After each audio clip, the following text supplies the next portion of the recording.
देश में बढ़ रहा है स्वाइन फ्लू का खतरा। केसेस रिलेटिवली ज़्यादा हुए हैं। भूल कर भी ये गलती आप मत करना।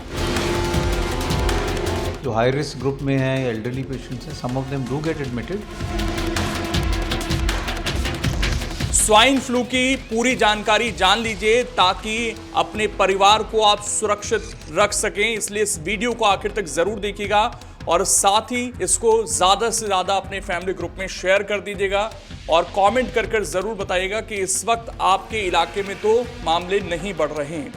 नमस्कार, स्वागत है आप सभी का। मैं हूं आपके साथ लोकेंद्र त्यागी। उत्तर प्रदेश और दिल्ली समेत 6 राज्य स्वाइन फ्लू यानी H1N1 वायरस की चपेट में हैं। राष्ट्रीय राजधानी में अब तक 1777 मामले सामने आ चुके हैं। वहीं उत्तर प्रदेश में 337, हरियाणा में 119 और पंजाब में 93 संक्रमितों की पुष्टि हो चुकी है। लगातार बढ़ते मामलों को देखते हुए कई राज्यों ने एडवाइजरी जारी कर अस्पतालों को अलर्ट मोड पर रहने को कहा है। हालांकि भारतीय आयुर्वेदिक अनुसंधान परिषद यानी कि ICMR ने कहा है कि घबराने की जरूरत नहीं। वर्तमान में फैल रहा स्वाइन फ्लू वायरस कोई नया वेरिएंट नहीं है। ये 2025 से ही देश में मौजूद है और लगातार निगरानी में है। केंद्रीय स्वास्थ्य मंत्री JP नड्डा ने स्वाइन फ्लू के बढ़ते मामलों के बीच स्थिति की समीक्षा की है। इसमें बीमारी की निगरानी, जांच, अस्पतालों की तैयारी और समय पर इलाज के निर्देश दिए हैं। सभी राज्यों से निगरानी बढ़ाने और गंभीर मरीजों की जल्द पहचान करने को भी इसमें कहा गया है। दिल्ली में इस साल अब तक इन्फ्लुएंजा ए के 2392 मामले सामने आ चुके हैं। इनमें 1777 H1N1 यानी स्वाइन फ्लू के मामले। पिछले साल इसी अवधि में 229 मामले थे, यानी इस साल स्वाइन फ्लू के मामलों में करीब 8 गुना बढ़ोतरी हुई। 20 अगस्त को एक दिन में ही 114 मामले सामने आए। इसके अलावा H3 के 138 और H1 के 37 मामलों की पुष्टि हुई है। यूपी में 20 अगस्त तक मिले मामलों में सर्वाधिक NCR के मेरठ, गाजियाबाद, गौतम बुद्ध नगर के 11 मरीजों का इलाज चल रहा है। महाराष्ट्र के मुंबई में 15 अगस्त तक H1N1 के 309 मरीज सामने आए हैं। पिछले वर्ष इसी अवधि में यह संख्या महज 72 थी, यानी मरीजों की संख्या 4 गुना से अधिक हो गई है। वहीं एक मरीज छत्तीसगढ़ में भी मिला है। विश्व स्वास्थ्य संगठन यानी कि WHO की पूर्व मुख्य वैज्ञानिक डॉक्टर सौम्या स्वामीनाथन ने कहा है कि मानसून के कारण होने वाली मौसमी इन्फ्लुएंजा है। बेहतर निगरानी और अधिक टेस्टिंग से मामलों की संख्या ज्यादा दिखाई दे रही है।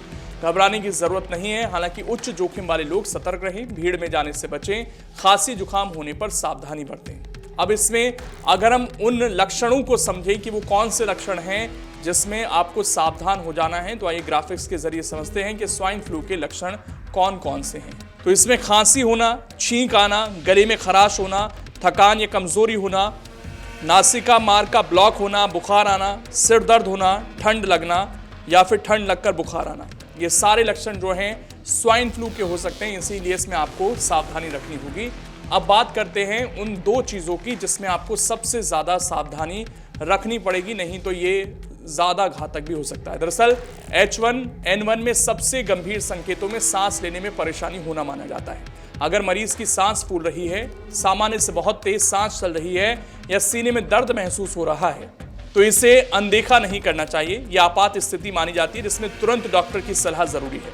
कई मरीजों में होंठ या चेहरा नीला पड़ने, बहुत ज्यादा कमजोरी, बेहोशी जैसी स्थिति, भ्रम या सामान्य रूप से प्रतिक्रिया न देने जैसी गंभीर दिक्कतें हो सकती हैं। फ्लू के दौरान शरीर में पानी की कमी भी हो सकती है। तेज बुखार, पसीना, उल्टी या कम पानी पीने से डिहाइड्रेशन बढ़ सकता है। तो ऐसे मरीजों को तुरंत जो है अस्पताल की तरफ भागना है, क्योंकि इससे परेशानी और ज्यादा बढ़ सकती है। वहीं इस पूरे मामले को लेकर एक्सपर्ट्स का क्या कहना है, आइए वो भी जानते हैं। डॉक्टर रणदीप गुलेरिया हैं। उन्होंने कहा कि हमने इससे पहले 2009 में H1N1 यानी स्वाइन फ्लू का प्रकोप देखा था। आमतौर पर हर साल मानसून के महीने में इसके मामले बढ़ते हैं। ये सच है कि इस बार सामान्य से कुछ ज़्यादा मामले सामने आ रहे हैं। हालांकि उन्होंने कहा है कि घबराने की ज़रूरत नहीं है। उनका पूरा बयान आप सुनिए। H1N1 जो हम पहले एक पैंडेमिक हो चुका है 2009 में, जिसको हम स्वाइन फ्लू भी कहते हैं, हर साल मानसून के मंथ में, बरसात के महीने में उनके केसेस बढ़ते हैं। इस दफ़ा ये बात सही है कि नॉर्मल से जो हम देखते हैं केसेस रिलेटिवली ज़्यादा हुए हैं, लेकिन घबराने की बात नहीं है, क्योंकि most cases are having mild fever, body aches, sore throat, खांसी और कुछ देर तक बुखार रहता है, फिर ठीक हो जाता है। बॉडी एक्स और खांसी कभी कभी कुछ हफ्ते भी रह सकती है, लेकिन ऐसा नहीं है। कुछ पेशेंट्स जो हाई रिस्क ग्रुप में हैं, एल्डरली पेशेंट्स हैं, some of them do get admitted, but by and large ये जो है माइल्ड इलनेस है जो सेल्फ लिमिटिंग है। इसलिए आई थिंक पैनिक की इशू नहीं की कोई ज़रूरत नहीं है, लेकिन we are seeing more cases than what we usually see during the monsoon months. Sir, ऐसा है क्या लोगों को ऑक्सीजन में प्रॉब्लम हो रही है, सांस लेने में दिक्कत आ रही है काफी ज्यादा, या फिर एकदम से केसेस स्पाइक हो गया है? तो ज़्यादातर जो केसेस हैं वो जुकाम, नज़ला, फीवर, बॉडी एक्स के ही हैं, जो हम कहते हैं अपर एयरवे की प्रॉब्लम है। कुछ लोगों में ये जो इन्फेक्शन है वो लोअर एयरवे में चले जाती है, सांस की नाली के साथ लंग्स में चले जाती हैं, तब सांस की तकलीफ हो सकती है, खांसी हो सकती है जिसमें बलगम हो, तेज़ बुखार हो सकता है, और कभी कभी छाती में टाइटनेस हो सकती है। लेकिन परसेंटेज वाइज ये पेशेंट्स बहुत कम हैं। मेजॉरिटी ऑफ जो पेशेंट्स जो है उनको जुकाम, नज़ला, खांसी ही होता है, बुखार होता है, और वो यूजुअली 5 से 7 दिन में ठीक हो जाता है। सर, लोगों का आमतौर पे सवाल रहता है कि they wanted to take Tamiflu tablets, वो कब जरूरत पड़ती है, कब लेना चाहिए? तो टैमीफ्लू जो ओसेल्टामावीर है वो एक एंटीवायरल ड्रग है। इसका असर वायरल रेप्लिकेशन पे होता है, जब वायरस रेप्लिकेट कर रहा होता है, इसलिए इसका असर शुरू में ही होता है फर्स्ट 24 टू 48 आवर्स में। 5 दिन बाद या 6 दिन बाद टैमीफ्लू लेने का कोई फायदा नहीं, क्योंकि वायरस ऑलरेडी रेप्लिकेट कर चुका है, मल्टीप्लाई कर चुका है, उस दवाई का असर नहीं है। सीरियस पेशेंट्स जो हों, जिनको ज़्यादा तकलीफ हो, एल्डरली पेशेंट्स हैं या जिनको कोमॉर्बिडिटीज़ हैं, डायबिटीज़ हैं, हार्ट की प्रॉब्लम है, उनको लेने की ज़रूरत पड़ जाती है।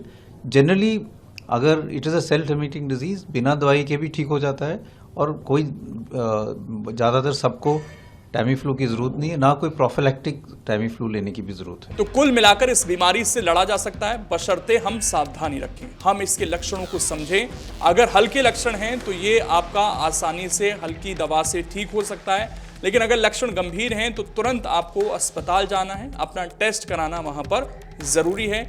एहतियात रखें, सावधानी रखें, तभी इस बीमारी से लड़ा जा सकता है और उसको आसानी से हराया जा सकता है। और साथ ही खाने पीने पर भी इस दौरान विशेष ध्यान रखें, बाहर का ना खाएं, वैसे भी मानसून का सीजन है, और घर पर भी जो बना रहे हैं ताज़ा बनाएं और ताज़ा खाएं तो ज़्यादा बेहतर है। अगर आप ये वीडियो YouTube पर देख रहे हैं तो हमारे चैनल को सब्सक्राइब कर बेल आइकन दबाएं, और Facebook पर देख रहे हैं तो हमारे पेज को लाइक करें।